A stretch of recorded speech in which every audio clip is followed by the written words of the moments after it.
আসসালামু আলাইকুম বন্ধুরা, আজকে আপনাদের সাথে একটা চিকেনের রেসিপি শেয়ার করব। তো প্রথমে আমি একটা কড়াইয়ে বেশ খানিকটা তেল দিয়ে দিয়েছে, তার সাথে দিয়ে দিয়েছে আলু একটু বড় বড় সাইজের, এবং এখানে হলুদ মরিচ দিয়ে আমি এটাকে ভালো করে ভেজে নিয়েছে।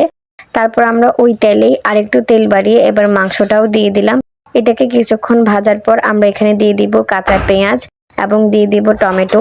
এই দুটোটা জিনিস দেওয়ার পর আমরা আরো বেশিক্ষণ ভাজবো, মানে একটু ভাজা ভাজা করে নেব। তারপর আদা বাটা, রসুন বাটা, জিরা বাটা, ধনিয়া গুঁড়া, হলুদের গুঁড়া, মরিচের গুঁড়া সব একে একে করে দিয়ে দিব। তারপর এটাকে ভালো করে কষাবো। এখানে আমার স্বাদ মতো লবণও দিয়ে দিয়েছে। আর এখানে আমরা দিয়ে দিব বিরিয়ানি মশলা। বিরিয়ানি মশলা দেওয়ার অর্থ এই না যে আমরা বিরিয়ানি রান্না করছি, আমরা বিরিয়ানি মশলা দিয়ে চিকেনটা রান্না করছি, ফ্লেভারটা অনেক বেশি ভালো আসবে। তো আমরা এখানে সামান্য একটু পানি দিব যাতে মশলা, মাংস এবং আলু সবকিছু একদম ভালোভাবে কষে যায়। এই তো আমাদের রান্না কিন্তু হয়ে গেছে। এর মাঝে কিন্তু আমরা একটু ঝোলের জন্য পানি দিয়েছিল। সবশেষে গরম মশলার গুঁড়ো, কাঁচামরিচ আর ধনিয়া পাতা দিয়ে আমি গার্নিশিং করে দিল।